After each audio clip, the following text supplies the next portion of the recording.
It's Tuesday, the 27th of April, 2021. Jimmy Nail, Lee Clark, Steve Cram, James Herriot, Brian Ferry, and Matt Smith.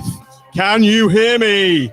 Your boys took one hell of a beating. And I'm John Aspinall. This is the Seasiders Podcast, Match Reaction Show. Sunderland 0, Blackpool 1. Tradition.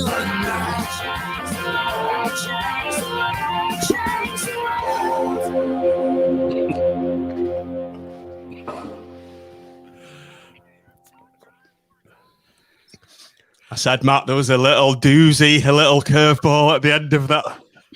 Yeah, Norwegian list of famous Norwegian commentator Sunderland people. Why is my name in there? What do you think?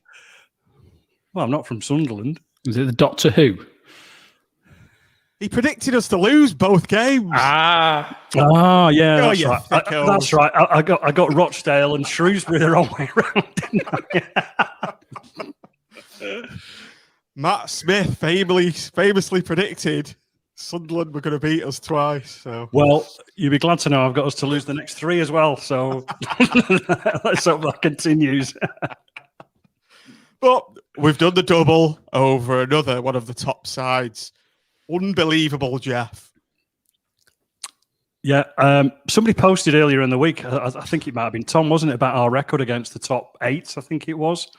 And we're averaging over 2 points a game against them. And against all the odds because of what we've obviously witnessed in the last couple of weeks, really, isn't it? I'm breathless and shocked and relieved at the same, God. Unbelievable. Richard Henshaw's just said, hope that is Vimto. That is actually Vimto, Richard. I don't think that's Vimto that you're drinking, is it, Nick? Yeah, it's just a really strong Vimto that weirdly tastes like Malbec. Oh, my God. But that was... I need it. I wasn't going to drink during the week. That was as bad as the playoff final. Almost as bad. I said it was like the last 5 minutes against Cardiff at Wembley. I was just watching it through my fingers thinking, oh, hanging on. Blow your whistle, ref. Unbelievable. I couldn't, after Maxwell made that unbelievable save from Wyke at the end, I just couldn't watch it, Tim. Do you remember we watched the other game round at your house and you were pacing around like a caged tiger? I was a bit like that. The one that got me was when the one that hit the back of Hubby's legs, and it could have gone anywhere. And the most likely place was in the back of the net, and it seemed to spin off just around the post. Was this after Maxwell's save? Well, it was all in injury time. I think there was about 4 chances for them to score in injury time, wasn't there? Well, after Maxwell's save, I was done. I couldn't watch it. Yeah, it was all a blur that last 5 minutes, wasn't it? It really was. Oh dear, Christ! Oh, heart was going. What were the other results tonight then? I've not had a chance. John. That's it. It was just going crazy. I'd muted my WhatsApp groups because you end up focusing on that too much. And I was looking at that at the end, and the people are like, "Chat, was it Accrington had equalised? Somebody else had equalised. Yeah, Sunderland are having all these chances. Yeah, Crewe had equalised." I was just like, just put it in context. Charlton had gone ahead in 83 minutes. Portsmouth, who were 2-0 down, had gone ahead in 91 minutes. And they both conceded 96th minute equalisers. Quality! I've just seen it, yeah. Accrington. So the results that matter against us, Accrington 3, Pompey 3. Fleetwood have been drilled 5-2 by Burton. Irrelevant, but fun. Charlton 2 and Crewe 2. Lincoln have won. So they've equalised in the 93rd minute, have they? You say? 96th, both of them. yeah. Quality. So, I mean, that's, massive. There's a massive 4 points there, as well as the 3 points that we held on to. So it's incredible, really. 152 live viewers. So welcome, viewers. Anyway, welcome in the comments. Hello, everybody. You're a fickle lot. Double the normal viewers. Yeah, we have to put up with this every bloody time. Even my sister's turned up. What a night. Oh, when in those last minute equalisers everywhere left. Yes, that's right, Ruth. Oh, God. Right. Shall we compose ourselves and start the show? And breathe. Do you know, my heart's still going. I feel like I've played an hour of football. Again. It's not good if we're all on statins, probably as well, aren't we? I would say. I am. Yeah. Yeah. Had to take them before. Should have sent some over, Nick. Yeah, 120 BPM my heart was at. My heart rate monitor. Oh God, yeah. The regulars are here, Cliff. That's right. All the hardcore still here. Although to be fair, Nick, we always say media blackout. We've always used to say this, didn't we? Whenever you lose, never check the league tables. No, that's it. If we weren't doing a podcast, then we'd be doing the same, wouldn't we? You don't look at the league table. You don't look at results. You don't watch EFL on Quest. You don't watch Match of the Day even. It's you don't read the paper.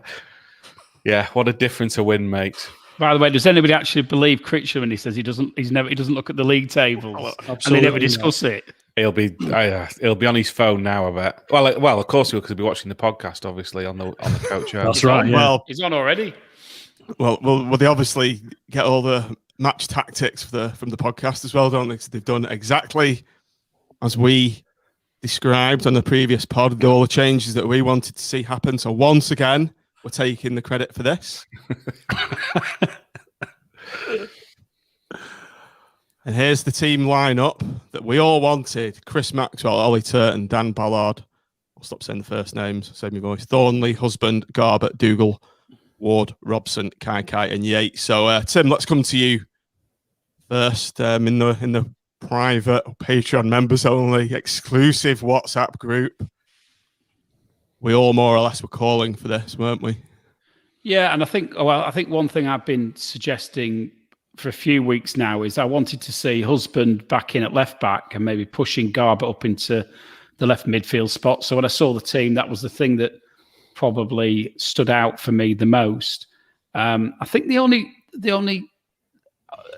perhaps slightly strange one was starting with Ethan Robson, but he clearly perhaps thinks Stuart's not quite ready yet. And also another point perhaps to bear in mind there is, of course, with Ethan Robson playing against his old club, it always probably gives you an extra yard of pace and that extra little bit of resilience, doesn't it? Because you'll be obviously keen to impress against your former teammates and your former managers. So I could say, I think we all said before the game that from our perspective, he's done what we've asked. If we go down fighting tonight, then no, I wouldn't have criticised him, because he's changed it about and he's broken away from this turgid 4-4-2 that we were playing in and that had cost us so dearly in the last two games against Rochdale and Shrewsbury. So very, very pleased. And I was, as we're going to go on to discuss, I think the system works. So I was very happy when I saw that. I didn't think it was going to happen, to be fair. I thought we'd have stuck more traditional, but every credit to Coach Critchley. Matt, over to you. I think the omission of Ellis Sims from the starting 11 told its own story as how Critch was going to line up the troops this one. Yeah, it was just a bit of a head scratcher in terms of when you saw the names, who was going to play where, wasn't it? Was it going to be 3 at the back? Was it going to be 5? Was it going to be 4-4-1-1? Was it going to be whatever? But this is what we've been crying out for is just, something a little bit different, isn't it? And something that, if it gets us talking and thinking about how the hell are we going to set up, then obviously the opposition are going to have those similar sort of thoughts as well. So I was pleased that there were changes. I was probably surprised. I thought he might have only literally just done the one, i.e. Mitchell in for Sims, perhaps, because he's not really been made sort of wholesale changes in the past. But after the last couple of games last couple of 3-4 games even, changes were definitely due. So fair play to him for making them. And yeah, it just seemed to work, didn't it? I think it's just got us back to playing a little bit more, not necessarily positively in the first half, but certainly with a bit more confidence on the ball, really. So, yeah, it was good to see. Nick, Penny, for your thoughts on the lineup, and there's a few people there's a few arguments raging in the chat about the formation. Some saying 4-2-3-1, 5-3-2. Yeah, well, I'd written 5-3-1-1. 5-3-1-1 question mark. There was all sorts going in the chat, wasn't there, pre-match? I was just glad that, like Matt said, it wasn't going to be and Tim, it wasn't going to be 4-4-2. It was going to be something different. I thought maybe Mitchell might have started, but overall, I was pleased with it because I just thought we're not going to see what we've seen in the last couple of games, which was the main thing for me. Yeah. So moving on to the game itself. Tim, how do you think we've started this game? A kind of war of attrition in the first half. Actually, I perhaps saw it a little bit differently. I thought Sunderland started the first couple of minutes. They came at us, didn't they? They came out of the traps probably slightly quicker than we did, and I thought, oh God, here we go. It's going to be one of those games. But I've got to say, my overall impression of the first half was that we looked quite composed without probably really threatening their goal. I think as it became apparent from pretty much the start of the game that the players seemed very comfortable with this system. Particularly what it gave us was that extra man in midfield that we've been crying out for in recent games, and which has meant we've got overrun and not been able to find our way out of defence. And I was so critical. Well, we all were, to be fair, of the playing across the back and then just hoofing the ball forward. But what that extra man actually meant was we could actually play the ball through the middle of the park. We could play the ball down the wings, and we could keep possession a lot better.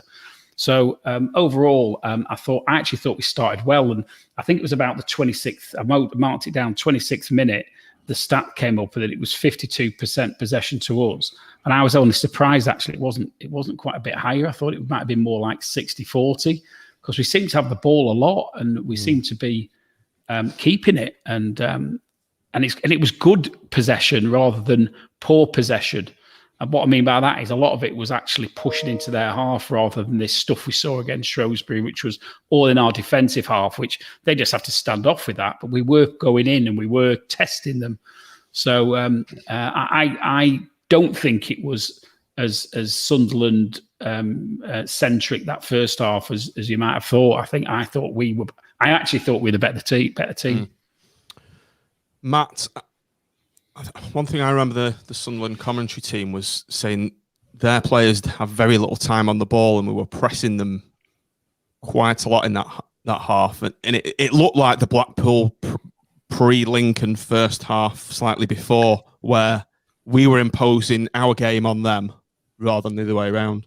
Yeah, and I think Tim used the word comfortable, which is what I wrote down as well. I just thought the players looked a little bit more at ease with what the formation was. They were comfortable in doing what they were doing, and that after sort of like the first 10 minutes or so, we just sort of inched our way into the game more and more, didn't we? And whilst there was no sort of final ball or threat from us, we were closing down a lot more. It was back to what we have witnessed previously earlier on in the season. And you just hope that it was going to sort of carry on in terms of the second half, which obviously, transpired that it did. But it was as good as, I suppose it was almost as good as an away performance in that first half, because they didn't have any chances. All right, we didn't create anything, but we just looked like we were just getting into the game more and more. And players were just, I don't know, they just look more comfortable with everything. And I think the word that they use these days is playing it through the transitions, don't they?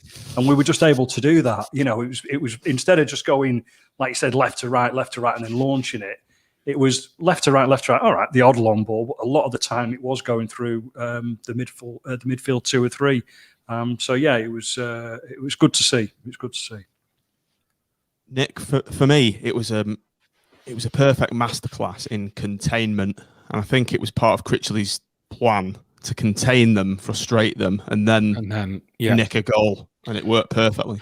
It did, yeah. I'd echo what the guys have said. I didn't feel worried at all in that first half. Thought we nullified them really well. I've not got loads of notes written down for chances for either team, but didn't mind that. And then I said at half, I think we had a shot. I've got Ethan Robson on 40 minutes. He shot straight at the keeper. But other than that, there was the odd cross with a header here and there. But there was never any sustained pressure from them. And all right, there wasn't from us either. But you could tell the extra man in midfield was making all of the difference. We just looked comfortable with it.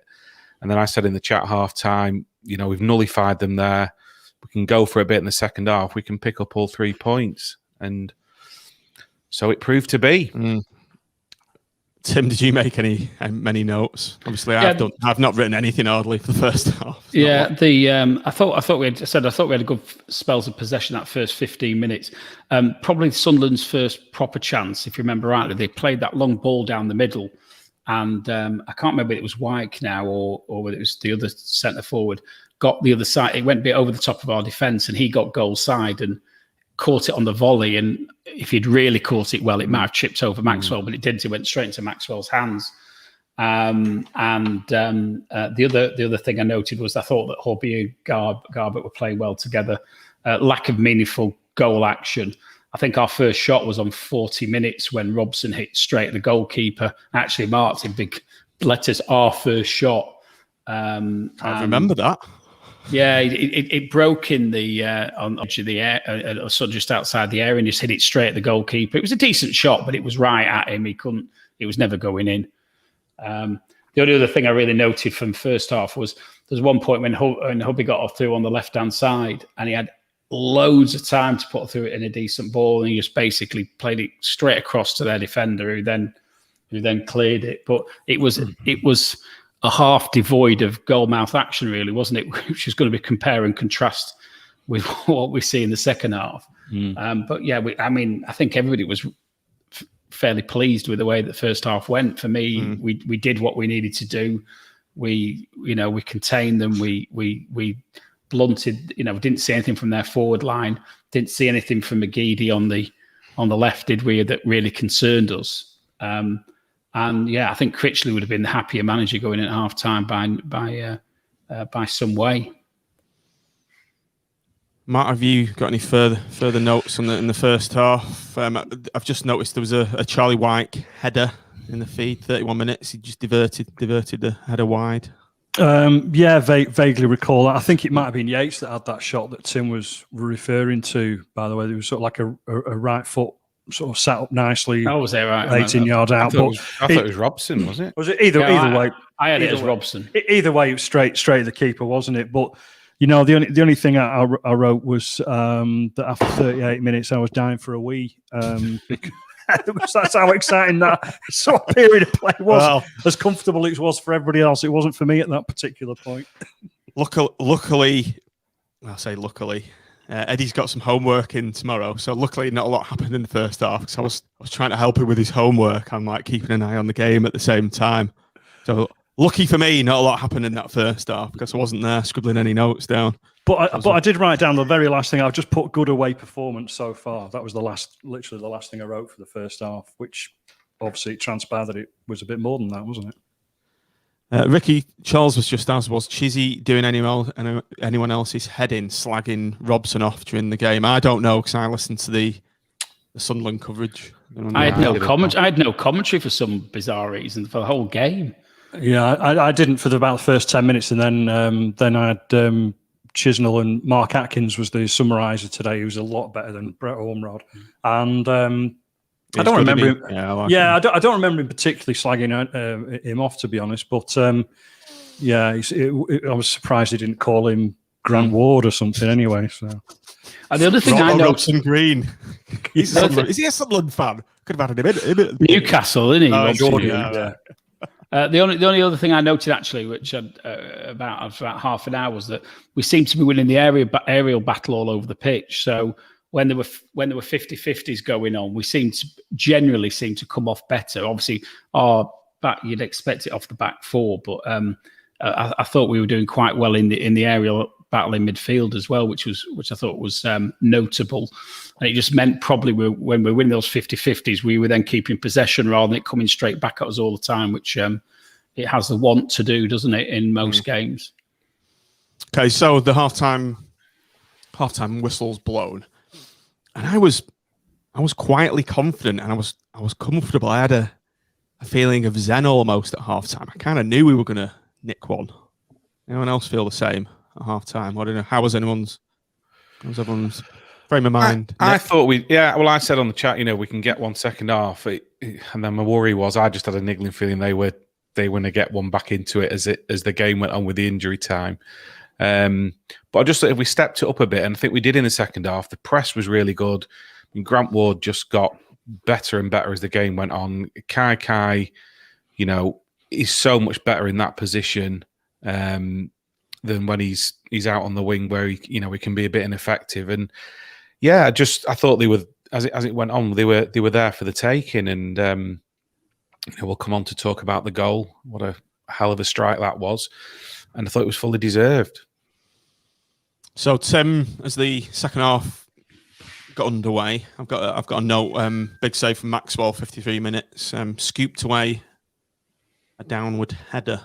Yeah, well, to be honest, they had a few chances in that first 5 or 10 minutes just before the goal that we're going to go on to speak about. I at 48 had a corner where Maxwell ends up palming the ball away. It was quite comfortable, to be fair.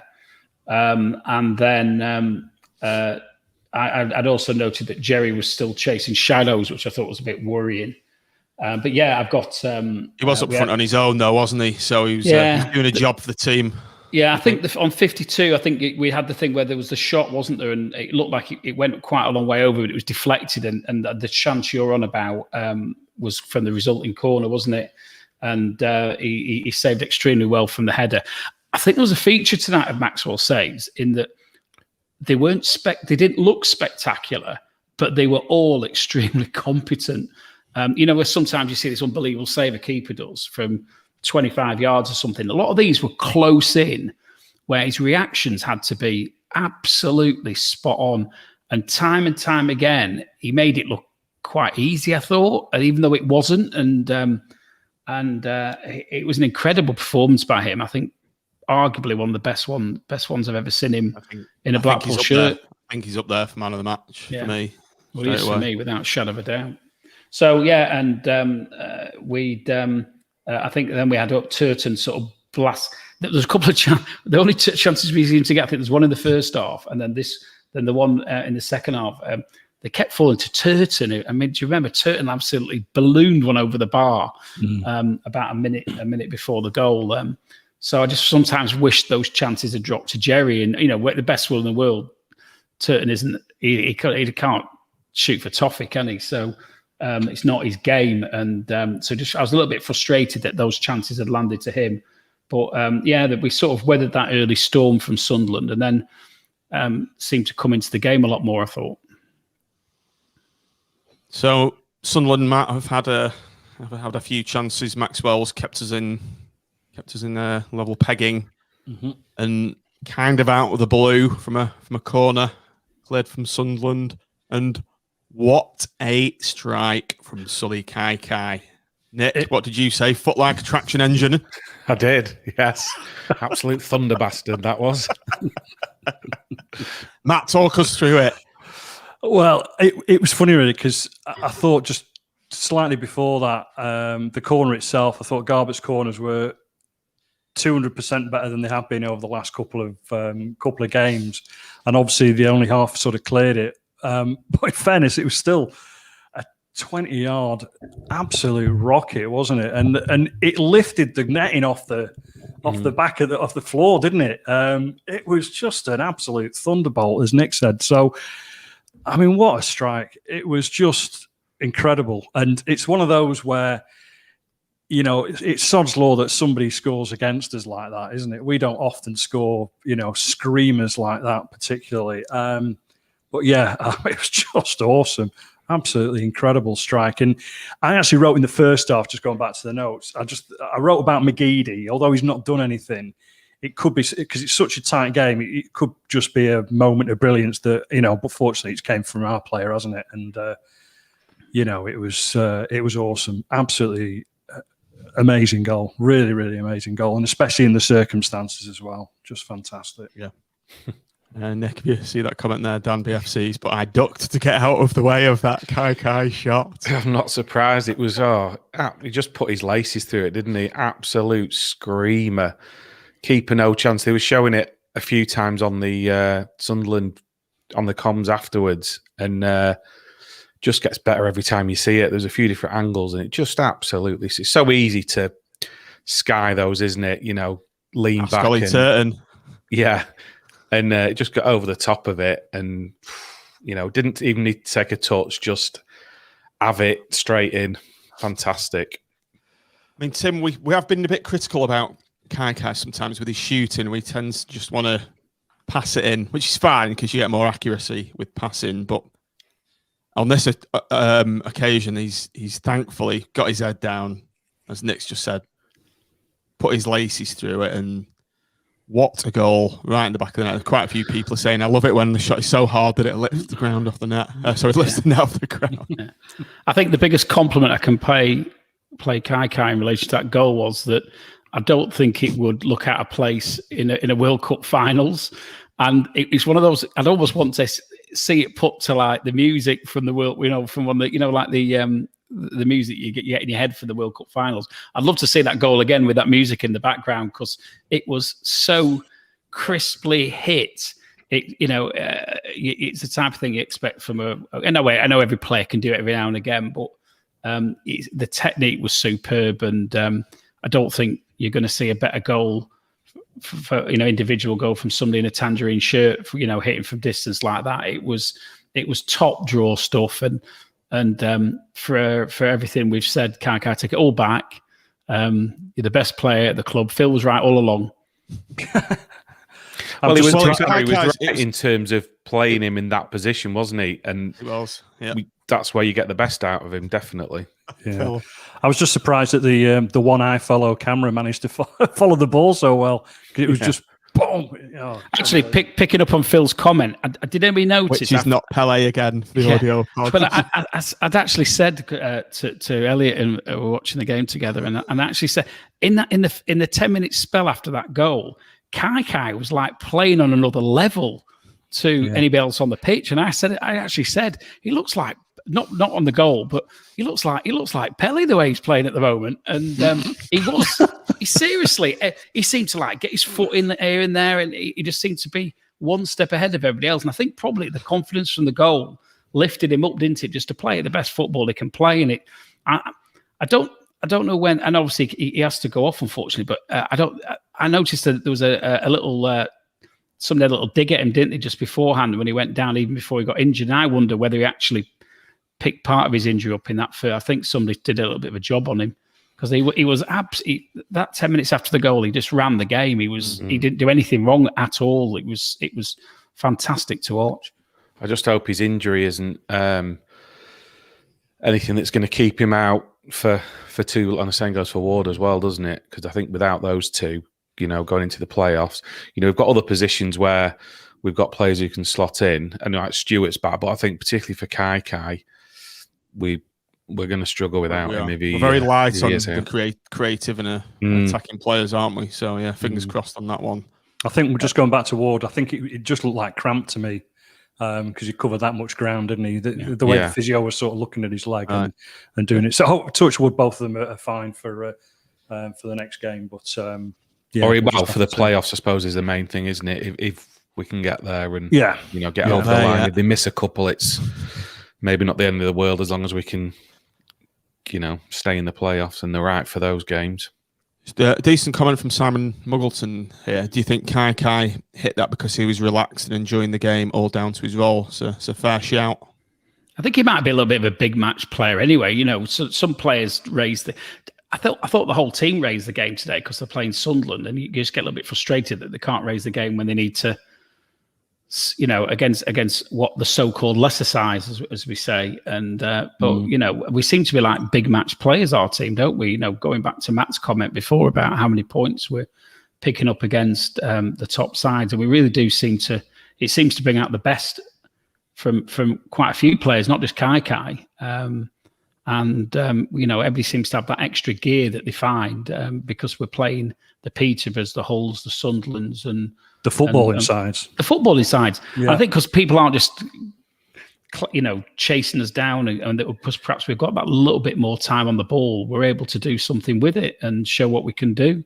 We need to learn though, don't we? We need to learn these two different styles and how to break down the kind of the spoiling tactics of other teams. Yeah, I was about to say that today that the other teams we're learning how to do it, and we're putting us to shame there. But then they've caught the Blackpool disease of conceding last-minute equalisers, haven't they? So, well, it's their turn, isn't it? It's win overdue, isn't it? Yeah. Vision Ghost Gaming says you lot didn't want Kai 6 weeks ago. Anyone want to come in on that? I don't think that's fair. We just didn't want his brother. Has Phil got a new username there? Yeah, that's his. I think he put earlier that's his kid's. What is it? I don't know. Some PlayStation or something. He said. Is that his son? Yeah. Well, it's his son's. That's Phil, name, then. But it's Phil. Phil. Yeah. We've rumbled you. He's coming incognito, hasn't he? And trying to ghost in on the back post there. Phil Clark. We said though as well, didn't we? It does make all the difference when he's played in that freer role. You get the best out of him. Definitely. You get the best out of him when he gets on the ball, doesn't he? Yeah. And that's it. And that's. I suppose you could say that it's the same with Sunderland, with McGeady. These sort of players, these flair players, for want of a better word. Get the ball to them, and they're going to do a bit more, aren't they? So, let's hope we can get him back on the pitch and get him on the ball a lot more often. I think that the takeaway with Kai is he's a luxury player when he's played in a 4-4-2 on the left-hand side, and he doesn't contribute. But to be fair to Phil, he has always said that, hasn't he? Yeah, and I think, and equally, and I think we've equally been saying in recent weeks, why are we playing this 4-4-2 system? It'd be a lot better if we were playing Kai or Embleton off Yates and playing the system that we played tonight. And it brings the best out of Kai. It brings the best out of Embleton. Neither of them are wide midfield players. And hopefully the penny's beginning to drop with the management team because, clearly if you're going to get the best out of these luxury players, you need to play them in positions where they're actually going to cause damage and not be nullified. And also, as well as that, it brought the best out of Ward. I thought it brought the best out of Dougal tonight again. And, it's just playing a little bit more through the park as opposed to over the midfield all the time, isn't it? And getting them more involved in it. Let's just talk about James Husband. And I thought he made a real positive contribution and change today. And I was good to see him back. And he was professional. And he just tidied up and made us a lot more solid down that left-hand side. 100%. I mean, he should have been in 2 or 3 weeks ago. I think he's sat on that bench now for about four weeks, probably, since he was fit to return. And you're always going to get 100% off him, aren't you? He can get forward, but he's an extremely, bar that the catastrophic start to the season. He's a reliable player.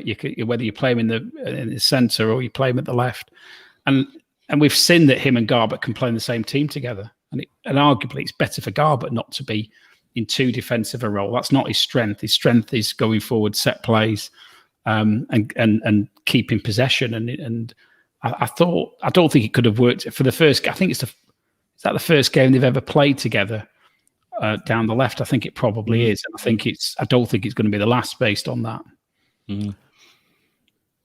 Matt, do you think we should be keeping this partnership going forward?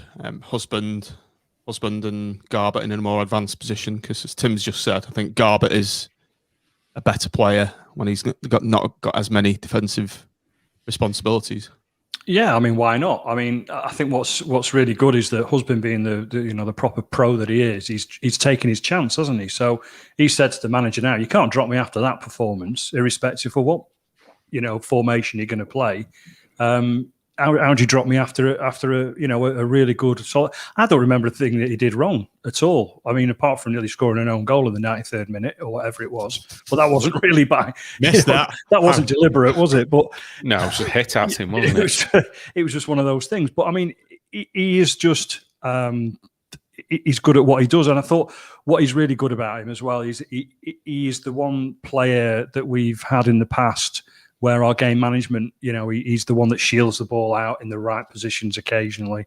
And he just does a professional job. He has like a little bit of a kick out to the centre half who's all over him, even though the ball's gone dead, and those sort of niggly little things that we hate having against us. He does it for us, doesn't he? And as long as he can keep his discipline, which, like Tim mentioned earlier, was the problem at the start of the season, and one or two issues perhaps in terms of positional play. He's just made life very, very difficult, but in a good way for Critchley now, hasn't he? Listen, if Hobby brings 100% F experience, shithouse behaviour always in the FCS, mirroring what you just said there, Matt, isn't it? That's it, but more eloquently than I could put it, yeah.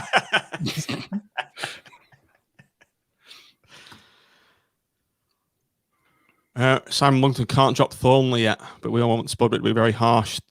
To be fair, I was a bit critical of Thornley ahead of Marv, but he was very accomplished tonight, and a last-minute block, I remember, in the first half. He got across the pitch quite well, and yeah. And in the second, I think there's one from McGeady that he blocked really well. I thought, yeah, well, there was a lot of, I don't think anybody had a poor game tonight. It was, right the way across the park, and similarly to Husband, you'd be saying with Thornley, could you drop him after that? Obviously, we've got Marv on the bench, and we know he's great, but I think it'd probably be harsh to drop him off. Yeah. I think he just gives a bit of balance, doesn't he, with being left-footed as well. Yeah. So if you have Ballard and Big Marv at the back, you've got two right-footed centre halves. So, probably not what Critchley would ideally want, I would have thought. So, fair play to him. Another one who's taken his chance, and he's going to make it very difficult for the coach to change the back. We've got a couple of Sunderland fans on the stream. Welcome, guys. Good of you to show up. Sunderland Road to the Prem. I want to change that username, mate. Who do you think will achieve? Who do you think will achieve the playoffs, and what do you think will happen?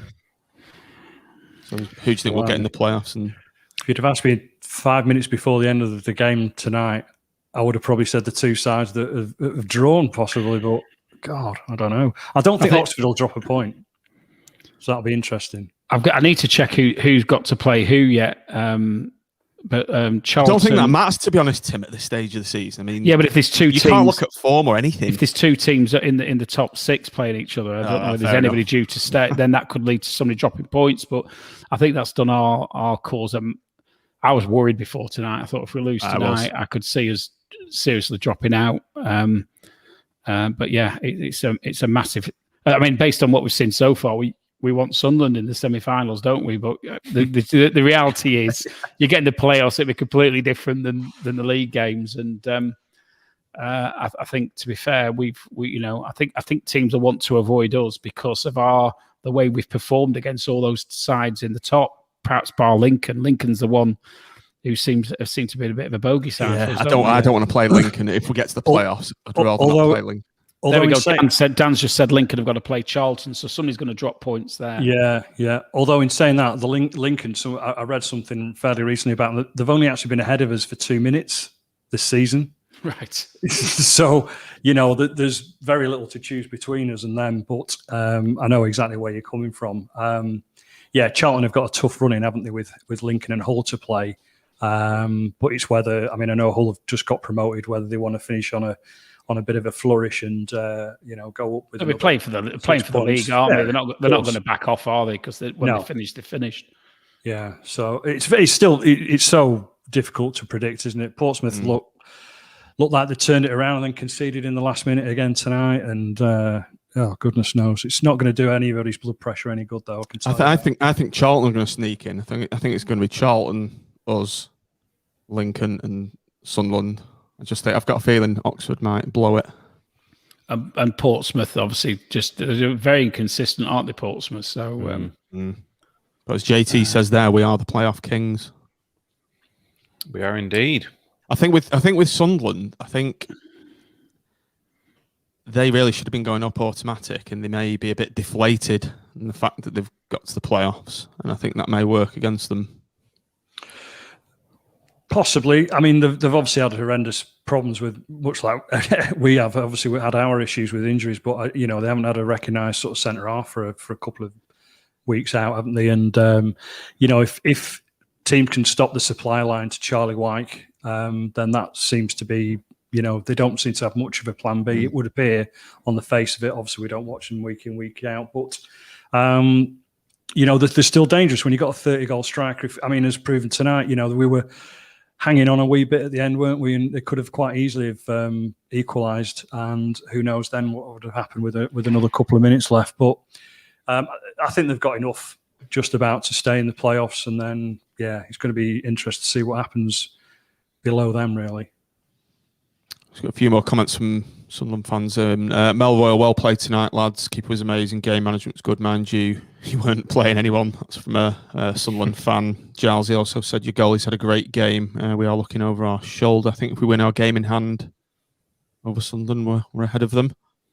From Ken Hall, another Sunderland supporter, you deserve your win. You were quicker and more mobile around the pitch. I still think we will be in the playoffs, but alas, I cannot see any of us progressing. But you never know. So it's all to play for anyway. Well, Sunderland actually have the worst record in the playoffs, don't they? I think of any team, even worse than Preston. But you can guarantee if we were up against them in the final, they'd break that hoodoo, wouldn't they? So I don't read a lot into those record things, to be honest. I don't think it really matters. I think momentum's the main thing when you're going into playoffs. I think Preston would disagree with you with their record. And Sunderland. And Sunderland, yeah. I'm just trying to temper it, Tim. Yeah, trying to, bit of reverse psychology. A bit of fielding reverse psychology. That's what I'm up to there. Okay, back to the game. Let's just talk Charlie Wyke for a minute. He's had a couple of very good chances this evening and not stuck them away. I kind of expected more from him. I think it was a case of Maxwell being brilliant and Wyke not being clinical. I do think a couple of those chances that Maxwell saved, particularly that header, were a lot better than.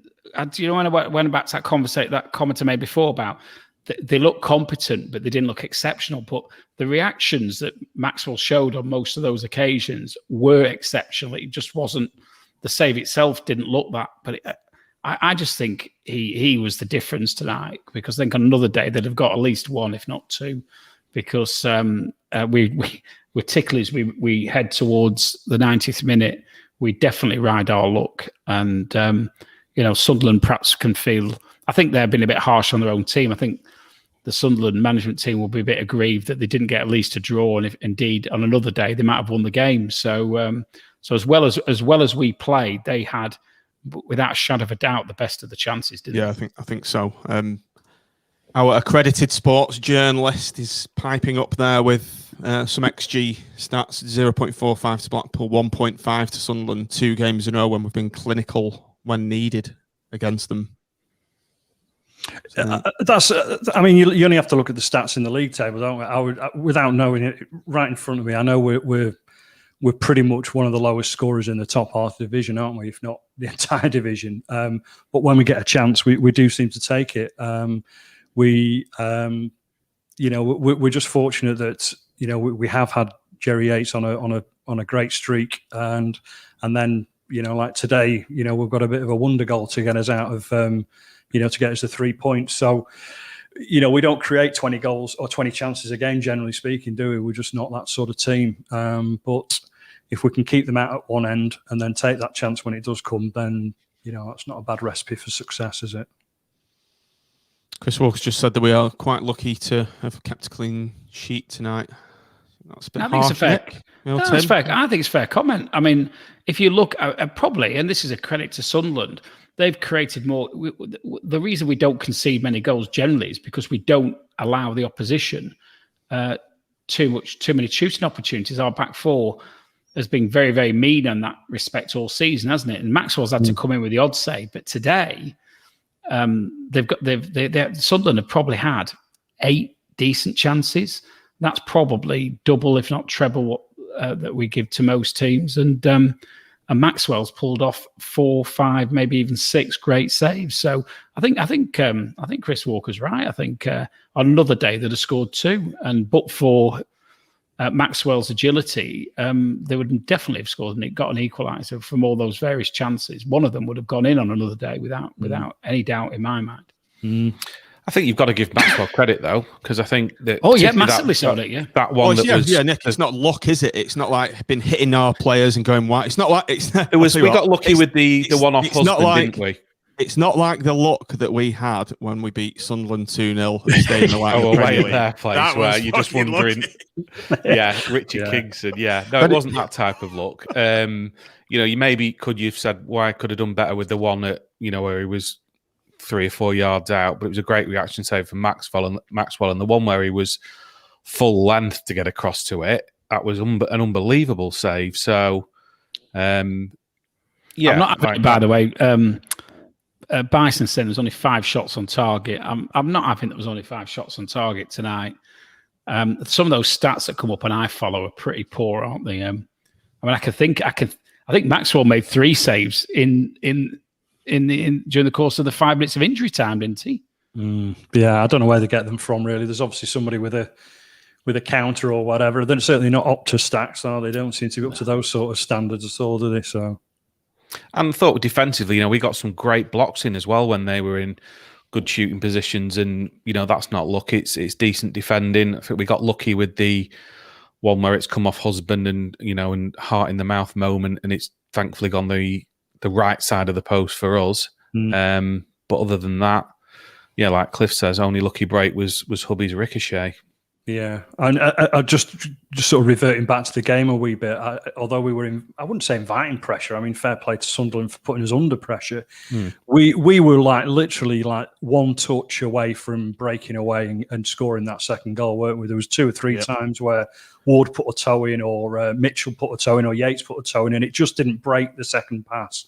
I think the only time it did was when a ball went forward and Mitchell sort of headed it into Yates' pass, and he sort of skewed it wide, didn't he, with a few minutes to go. But that's how we've managed a lot of our games this year, haven't we? We've gone 1-0 up, especially away from home, got the goal ahead, and then invited the pressure and tried to get teams on the break. And I think had Kai been fit for the last 15 or 20 minutes, we could well have got that second goal. But yeah. I thought it was just. I mean, I mentioned Grant Ward. I thought he was excellent in that second half tonight. He was absolutely everywhere, wasn't he? I mean, what a miracle! Sorry, John. So I'm just saying, what a contrast to his previous performance, Matt, where he was constantly giving the ball away, overrun, under pressure, and what a difference that change in formation makes to Grant Ward's overall performance. Yeah, I think it goes back to the formation. Basically, you've got midfield players effectively closer to each other, so they can make those passes, can't they? They don't have to search for a 25, 30, 40 yard pass or anything. They can do a 10 or 15 yard pass and then move once they've done it. And that, it was so much better tonight. And, God willing, we'll sort of stick with this, formation now. And whether, we can obviously look at different personnel perhaps, but, it's the structure of the team that brings out the best of these sort of players, I'm sure.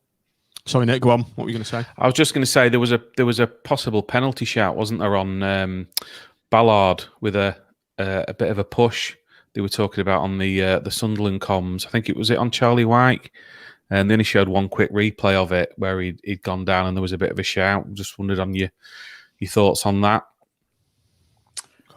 The only thing I remember was none of you can remember it. Well, no, I do remember it. I do recall it, and I was just like that, Nick, for the last 20 minutes. So I didn't really see that. I do remember Mark Atkins. Mark Atkins just said no straight away. And being a bit of an old pro as he is, and obviously played in that position pretty much himself for a while. I'll just take his word for it. Yeah, I think so. Sully Kaikai's gone down injured on 70 minutes, and let's pray it's not anything serious. Dimitri Mitchell-Tim's come on for the last 20 minutes, and he's looked lively, hasn't he? He's a nice little injection of pace, giving the ball away a bit, but that's one thing he's got is plenty running in him, hasn't he? And I think that's probably why he gets the shout. And I also think it was quite important that we kept that shape, and it's where he could tuck in a little bit and help the midfield. Where if we'd brought, say, Sims on, it would have been very much reverting back to 4-4-2 type. And when you 1-0 up away from home against, a good side, you're not going to do that, are you? And I think so. I think it was the right call. The only other thing I perhaps thought, and I to be honest, I'd written it down and underlined it with exclamation marks it even before Kai went off, was I felt that there was a role for Stewart to play in the game. I felt with his control and his passing that it could have been quite useful in that last 20 minutes, particularly. Rob. I actually thought Robson had a good game, but better than I thought he was going to have. But I still felt that perhaps that was a change that could have come, and it didn't. I like the fact, Tim, that he's brought Mitchell on and not another kind of defensive player. to keep the pressure on Sunderland. Because I think if we're bringing a defensive player and we're going to invite it, and they'd have probably nicked one. But the slight frustration was we really wanted either him or Yatesy to get the goal side of their men, didn't we? And it never quite happened. I think Jerry had a shot from distance on 82 that just went to the left of the goal, didn't it? Mm-hmm. To be honest, I think I'd looked down and then looked up, and I saw it come off the back. I saw it hit the back of the net, but it hit the stanchion and come back and hit the back of the net. And I wondered, when I first saw it, I wondered whether it had gone in. But yeah, it was a good strike, but it was probably. I think we just need. I think if we're going to do well between now and the end of the season into the playoffs, we've got to find a way of getting the ball to Yates in more dangerous positions. He's obviously he's a marked man in more than one sense of the word now, isn't he? Because he's one of the league's top goal scorers. Teams know that they need to nullify him, and we need to think about how we can get him in those positions a little bit better, and hopefully having and that extra man in midfield will allow us to play through the middle more. And because when the ball's being hoofed to him, generally it's not accurate, is it? It's not 100% accurate. It's going slightly one way, slightly the other. And on Saturday, you had him like complaining because the ball wasn't going in the channels; it was going too much down the middle, and he was repeatedly gesticulating, wasn't he? I don't want it there. I want it here. I want it on this other side. And but we're a lot better when we play it into his feet. If we can get it into his feet in a dangerous position, then you can start that rich vein of goal scoring form again for us, hopefully. But this system will definitely suit him, I think, a lot more than that rather prehistoric 4-4-2 formation that only works with Medine. It doesn't, we justified it as a means to an end with Medine, but coach, if you're still on, knock it on the head. He's listened to our last pod, hasn't he? So he's learned. So that's the main thing.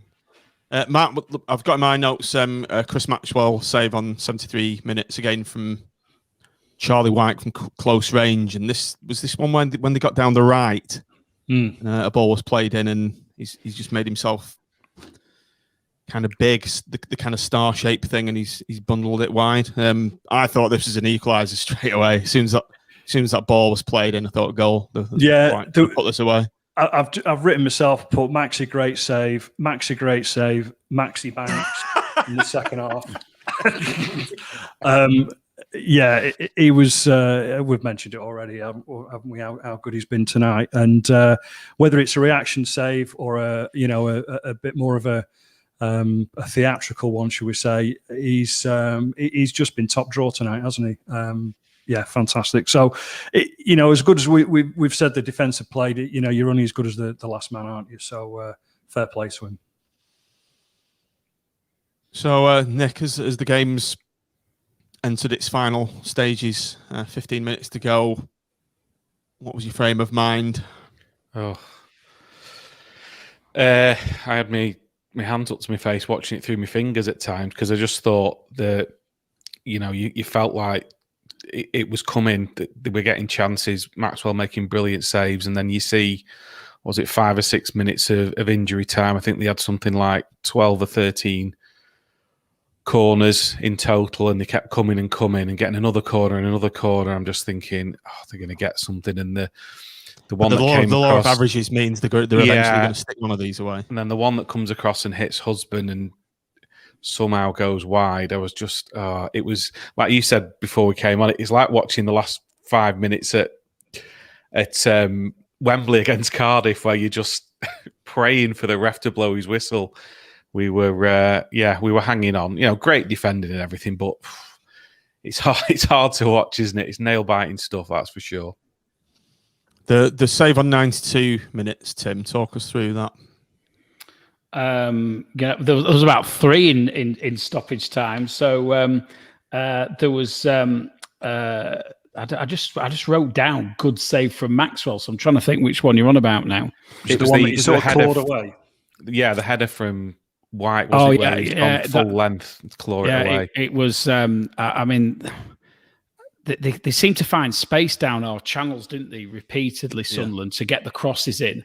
And to be fair to whichever striker it was, the Sunderland guys, he got above us, didn't he? And Maxwell gets down for me so well, because the ball seemed to I thought the striker had done as much as he could do with that cross that was coming in, and every credit to him for getting such a good header in.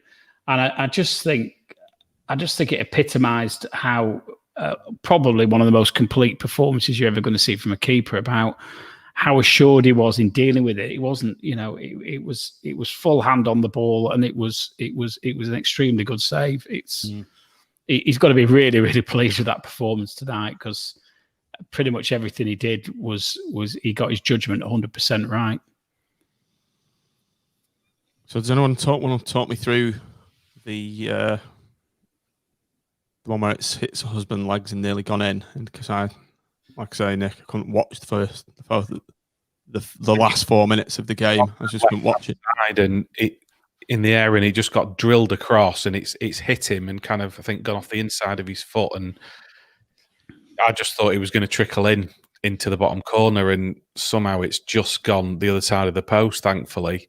That's when we certainly did, ride our luck on that occasion, but we'll take it all night long, definitely. Yep. The night, Josh, that's exactly what I was thinking. That save on 92 minutes when he poured it out like Seaman against Sheffield United. That was what I was thinking of. That was at Old Trafford, wasn't it? FA Cup semi-final. Semi-final. I thought exactly the same thing when he did it. Yeah. Great. It's interesting. Dave Walsh has said that Sully Kaikai felt his hamstring, so it may be precautionary. And Grant Ward is Achilles. So let's hope that they're not. Hopefully they're not too bad. But on your basis of Grettison's physio work, Tim, just pop it back in. They'll be all right for Saturday, won't they? What's wrong with just popping it back in? A magic sponge, they'll be fine. Yeah, bit of ice on the coach, they'll be like, get back on. Run it off. Run it off. Yeah.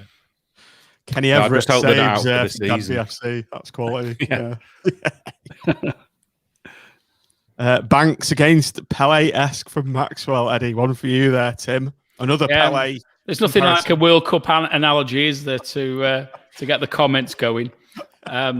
But yeah, it was. It had maybe not quite as good as a header as Pele's against Banks in '70, but nevertheless, I can see the similarities. Yeah. It was the way he got down so well and so quick, and it's fantastic to look back on a performance like that really it could actually define the rest of our season, because even with a draw tonight, and if those couple of results hadn't quite changed in the 96th minute, then I would have been quite concerned about where we were and where we were going to finish, to be honest. And at least it's very much in our own hands now, isn't it? Yeah, team bongs on the way home. Yeah, you've all deserved your bongs, boys, on that coach. Suck it in and enjoy yourselves, and let's go again. Again, how good it would have been there tonight. There'd probably been 35,000 on there tonight, wouldn't there? If they could have been. All right, let's just say, would the result have been different if there'd been 40,000 Sunderland fans there?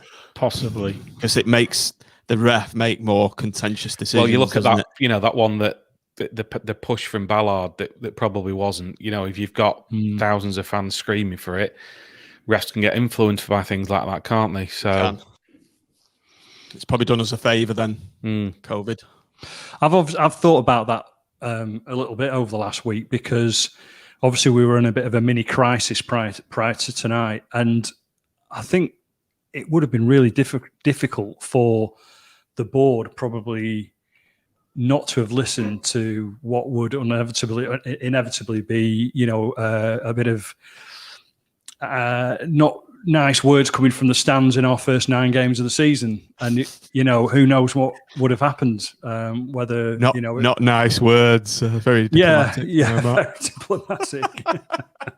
But so it has made a difference, hasn't it? Not having the crowds in for many reasons this year. Yeah. So, but equally, when they're 1-0 down after 65, 70 minutes or whatever, they wouldn't have been, supporting their team as much either. Getting on the backs. Right, so final whistle's gone. We've done the double over Sunderland. Who'd have thought it, eh? It was just what the doctor ordered. Well, not Matt anyway. No. I'm getting so much.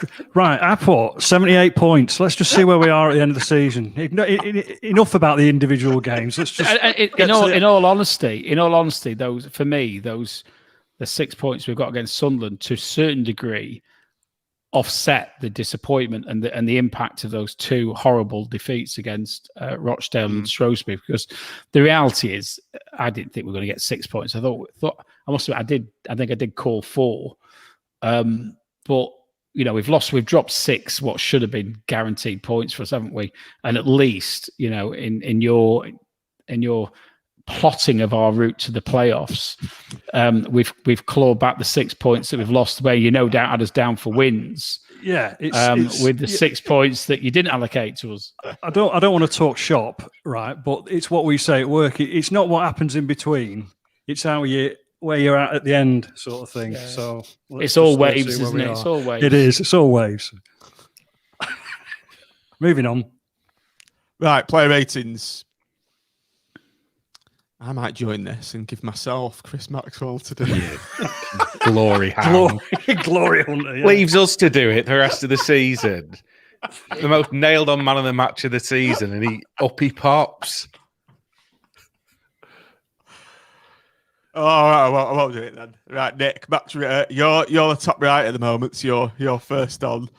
So Maxwell. You get him, Chris Maxwell, 3. And if you don't give the score that we're all thinking, you're off. It's a Chris 10. Maxwell. It's a 10. I'm struggling to remember a better performance over 90 minutes. Unbelievable, and a massive reason that we've taken 3 points tonight. So it's a well-deserved maximum for Maxwell.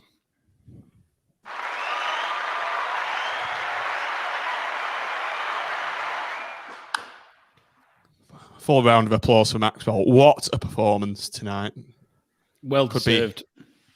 Yeah. That's probably the best performance by any Blackpool player this season, without exception. So if he didn't get a 10, it would have been a travesty. There'd have been a lynching on the Seasiders podcast. I think. Right, Tim, Ollie Turton. Ollie Rose. What I'd have done is I'd have taken Nick on another 15-mile walk as punishment. What are we now, 48 hours later, I'm still struggling to walk. I had a parcel delivered today, and the guy was writing unable to deliver card out by the time I got to the front door. Because it took me that long. He was like, "Oh, you're in, are you?" You were writing a card that says unable to walk. Yeah. He said it was 8 miles, 8-mile walk. I thought, I can do it. He said, I need to be home by 1 o'clock on Sunday. No problem. What was it? 5 o'clock, 13 miles. We did have a bit of a stop in the pub on the way back, to be fair. Yeah, but that doesn't add 5 miles to a walk, though, Tim. It wasn't my walk anyway. It was. I had to chuckle because I don't think we'd have got Nick on it if we'd had any idea how long it was. I was struggling as much as him, to be fair. I'd be raging at you, Tim. Raging.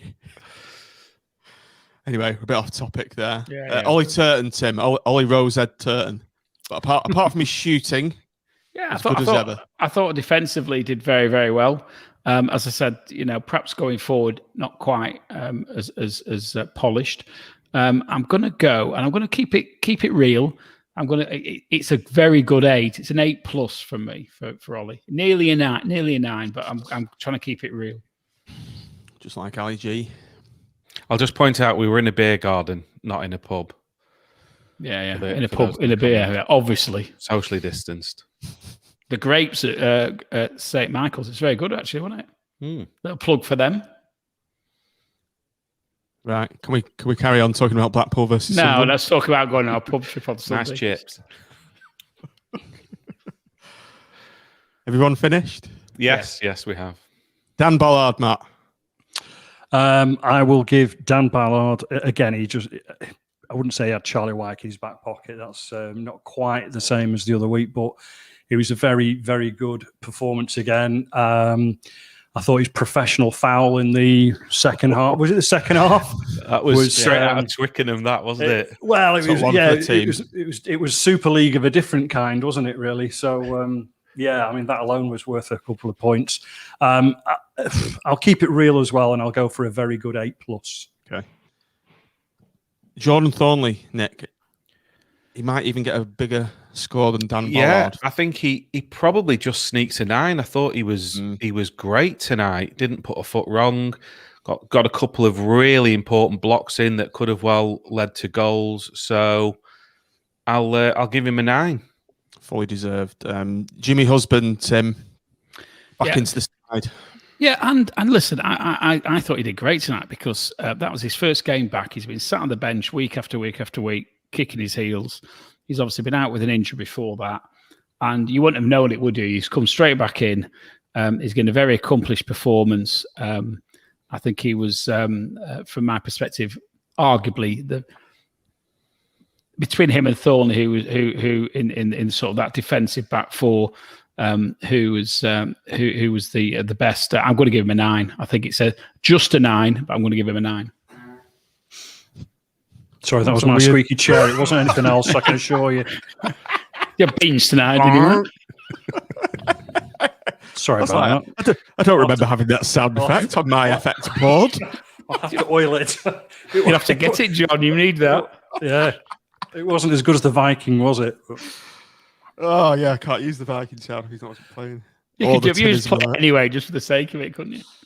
Yeah, it's the Timism alert, actually, not really. So okay. You've not had one tonight, so you better... I'll have to have a think between now and the end of the show. Yeah. Timism alerts are only earned. They're not played willy-nilly. Where were we? Luke Garbett. That's Matt. Yeah, I thought he played really well in a position that I don't think he played there this year ahead of a left back. I don't think so, perhaps, but yeah, I mean, I thought he did a lot better in terms of his dead ball sort of work tonight.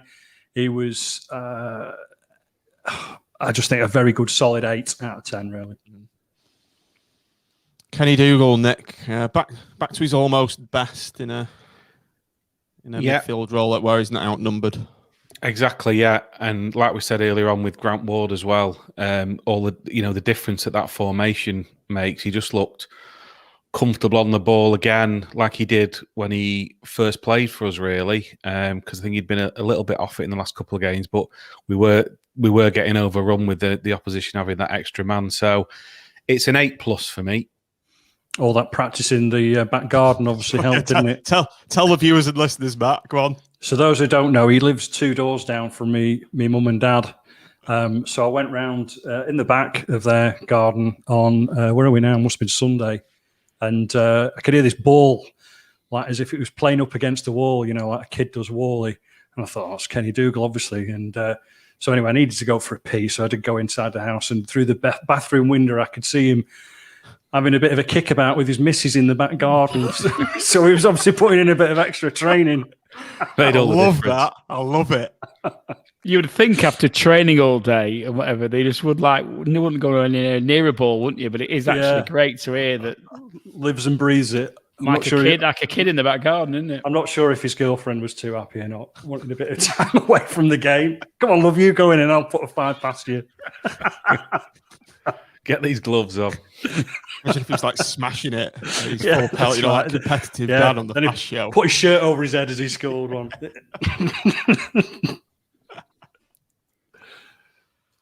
Grant Ward, Nick, again, another one back to his best. How did I not get Grant Ward? And I think if it wasn't for Maxwell's unbelievable performance, well, we'll come on to man of the match, but he's right up there as well for me. And I've got to say, I think it's another 10. I thought he was absolutely brilliant. He got better and better as the game went on. There was one point in the second half where he sprinted back and robbed McGeady of possession. And he was just brilliant. Another time where he broke forward, and I think McGeady brought him down and he got booked for it. He was just absolutely fantastic all over the place today. Nick, the word you're looking for is ubiquitous. Oh, God. It is. There you go. Had to get one in, didn't he? So it's a well-deserved 10 for me. And I don't think I'm being overly generous there with that. No, I think the fact that he's kept McGeady quiet, Nick, as well, like you say. Yeah, fully deserved. So, Tim, you've got Ethan Robson back in the side for a decent performance against his previous club. Yeah, I think I think I said at the beginning, probably when I saw the team, I thought he was possibly going to prove to be the weakest link. I don't think he. I think he had one of his best games I've seen him play. To be fair, I thought he complemented the other two around him in the middle of the park really, really well, and he fully deserved the decision to select him. It's a very, very competent 8. The real Sully Kai, Matt, not his brother. The real Sully Kai was, I suppose, a bit like Grant Ward in a way, in that the first off you didn't notice him so much, but you could tell that he was more involved in the game, and then he just got better and better and better until, unfortunately, he got injured. And obviously the goal was just a worldie, wasn't it? So I think had he stayed on all game, I think he would have possibly been another very close to 10 out of 10 performance. But obviously we're going off a little bit early, and it's just annoying, wasn't it? Because he was pretty much, I wouldn't say running the show, but he was. Can you penalise somebody for getting hacked down and have to be taken off the pitch? Well, as a result of being taken out of the game by the opposition. Yeah, I can. I wouldn't. No, I think when you're comparing his discriminatory, that is. When you're comparing his performance, let's not go down that route, Tim. Yeah, when you're comparing his performance, I think to Maxwell, I think he was out and out of 10 out of 10. So I think giving him a 9 out of 10 is, well deserved. Yeah, he's not on a level with.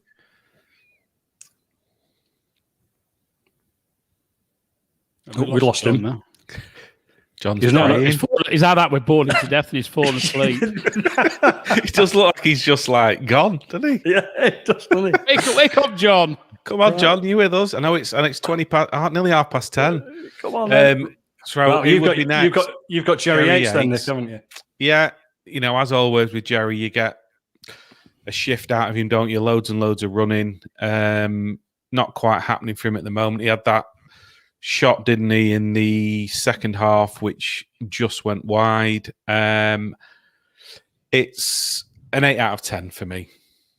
Right, cool. And I think the subs weren't really on that long, were they, to Mitchell warranting any decent run, didn't he, I suppose? But yeah, he did well, didn't he? Actually, I mean, what would you give him, Tim? I think it's no higher than an 8, isn't it? It wasn't exceptional, but he did.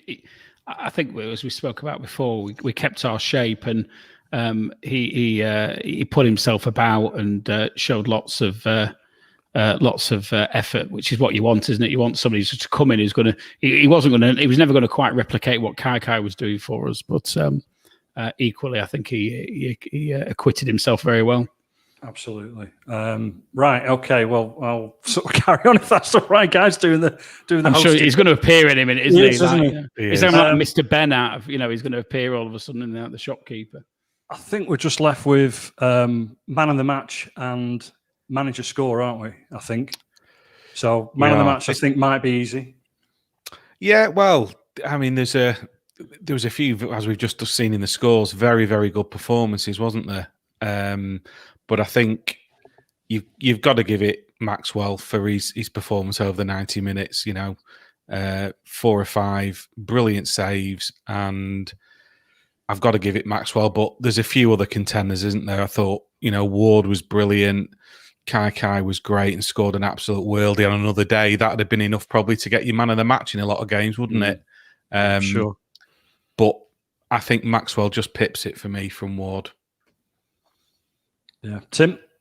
I think on any other day, Ward would get it, wouldn't he? And or Kai would get it. There's been plenty of games where either those performances, or indeed even Jordan Thornley's or Hubby's would secure them their 9 or 10 points, would secure them the man of the match. But to be honest, you're not going to see a better goalkeeping performance than that this season, next season, or the season afterwards. And for that reason, I endorse everything that was said before. I think it's 100% a Maxwell man of the match award tonight, and it was just quality. And he's won us the points there. Yeah, and I'll concur with all of that. I think it's normal. It's normal to give a man of the match performance for a goalkeeper when we're absolutely battered, but it was just the crucial saves that he made. And I mean, I was just thinking about that scoop. He actually scoops it off his own line, and I don't think the ball bounced until 18 yards later, did it? I mean, he must have the wrists of, I don't know, sort of some Russian athlete from the 1980s with the drugs or something. But yeah, he was awesome, wasn't he? So yeah, that's man of the match done with Maxwell. We were just doing manager scorings, John. Yeah, sorry about that. John's Home Bargains Wi-Fi. Good night, John. The funny thing was, John, you had your eyes closed when you froze, so you were like this. You like you were asleep. Just like you falling asleep. We thought we'd bored you to death. Do you know, I was just thinking, oh, what a great show. This is one of the best ones we've ever done. The fucking Wi-Fi went off. It's not even Wi-Fi, I'm hardwired in. And then I've got this Tangerine network cable I ordered on eBay, so maybe it's that. So you've just done man of the match, have you? Yeah, League One Wi-Fi, John. It's actually I don't know. I'm back now anyway. That's the main thing. I'm guessing you've all done Chris Maxwell as man of the match. Yeah, we stole his thunder. Clean sweep. Manager rating then, Nick. Well, we called for a change, didn't we, after the last couple of games, and we got it, and the team executed his plan to perfection. So as poor as the scores were for the last couple of games, I think we've got to give him credit for making the changes and the perfect away performance tonight. So I'm going to give him a 9 out of 10. Matt. Yeah, I gave him 0, didn't I, the other day? It's really harsh, isn't it? Really harsh. But yeah, I think if you got to go on a match by match basis then, and on that basis, I can give him easily a 9 as well. I think Nick just hit the nail on the head there. I think we need to get you a better definition webcam, by the way, Max, on this full stream mode. You look very blurry. No, that's just because I'm nearly 50. That's all. Well, better not give you HD then. No. Tim, a grimacing Tim. Yeah, I think the criticism, and I think a couple of people, never had a couple of people, just Phil's picked up on it in the chat, is why haven't we tried this earlier? But he's done it and it's worked. I don't think he gets a very high score, because where I give a high score to a manager is when you do something in game that changes the course of what happens, where you react to something that the opposition are doing that secures the result. So I think it's an 8+ from me, but well done and keep it going. Yeah, I think the testament will be what happens on Saturday now, won't it? Yeah. If he changes that formation, I think. Well, we're going to have to see what happens with Ward and Kaike, aren't we? Because they could both be out. So we'll see how we replace them, because you can replace Ward, but Kaike's a difficult one, isn't it? That's where maybe Embleton comes in. Perhaps Stewart for Ward, possibly. But as long as it's not 4-4-2 and a bore fest. With Sims up top. Yeah. So it's Northampton away on Saturday. So just before we go, let's have a quick gander at the league table. Try and make that big. So obviously we've got Hull and Peterborough have gone. Lincoln are in there. Probably Sunderland are in the playoffs as well. So that leaves us on 5th position on 71 points, but we do have a game in hand on Sunderland, and Pompey on 69, played a game more. Oxford on 68, played a game more than them also. Charlton are on 67, they played same as us. So it's all for us to lose really now, isn't it? Yeah, it is. Sorry, go on, Tim. And how much better does that look than it could have looked? Because if Sunderland had equalised and we were down to 69, I know it's all if, buts and maybes, but then if Portsmouth had won and Charlton had won, Portsmouth would have been on the same points. Charlton would have been, Portsmouth would have been ahead of us, and Charlton would have been on the same points as us, so with the same number of games. So massive, massive result that for us, and the massive impact of those two late equalisers.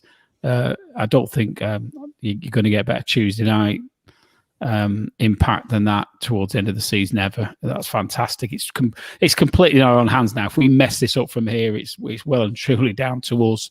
We've got 3 very winnable games, and we should really be looking at third. For me, that's what we should be aiming for. Lincoln have got 3 games left as well, haven't they? But they've got 2 quite difficult fixtures, and we've got 3 very winnable ones, and we've got to make sure we win them. And as John said, carry that momentum. Then it's all about momentum now, and we don't want to limp over the line into the playoffs. Assuming we can get in them, we want to go. We want to come into it strong, and we want to come into it believing that we can actually achieve what we wanted to do at the beginning of the season, and that's get promotion. And Northampton. I was going to say, just scroll down to the bottom, John, and let's see where Northampton. 22nd. They need to win on Saturday to stay up. They do, that's the other thing. It's not. You don't want to be playing these teams at this time of the season, do you? Because they're just scrapping for their lives, and it happens every year. You get these freak results, and we don't do very well against. I think the good thing is, Nick, though, that they're going to be playing to win the game as opposed to doing what Aki did and playing for a draw. Definitely, yeah. Hopefully that'll give us a chance to break away and get the winner. There's some fantastic runs of results down there when you look at it, isn't there? With all that green at Wimbledon teams and just going outside. It just shows how that period towards the end of the season sort of gives the teams trying to stay up a real fillip, doesn't it? I think this Northampton game is going to be the toughest out of the 3 minute remaining, to be honest. In theory it should be, shouldn't it? Because Doncaster are safe, aren't they? They're not going to go up. We're going to go down. Bristol have gone down. Yeah. So, Northampton are the only ones that've got something to play for, haven't they? Donny have had a COVID outbreak today, haven't they? So they've got 4. I don't know which 4 players it is, but 4 players isolating for 10 days. So, I mean, if that's 4 key players for them, then, that's certainly a boost for us, isn't it? Get them all tested tomorrow and let's have some more positives. That's what I say. Well, there's no chance of it being cancelled, is there? Because there's no time left to rearrange it, is there? No. I mean, what will they do if that's the case? Will they force them to play the game? Play youth team players, won't they? You'd have to. Yeah. Or just give us a week off and give us a default 3-0 or something. That would be nice. Yeah. Oh, right, gents. I think we've earned our corn this evening, haven't we? Very much. The marathon. We have. So if you've liked this show, listeners, and you're watching on YouTube, hit the like, hit the subscribe button. Please subscribe if you're watching this. I know a lot of people do watch it without subscribing, but hit the sub button. We're over 800 now, so it doesn't cost anything. It's not the patrons thing's different. Subscribes cost you nothing, and all you can do is get your notifications, don't you? That's what we want, isn't it? We want people to know that the show's on and come and join us and have these numbers every week. Yeah.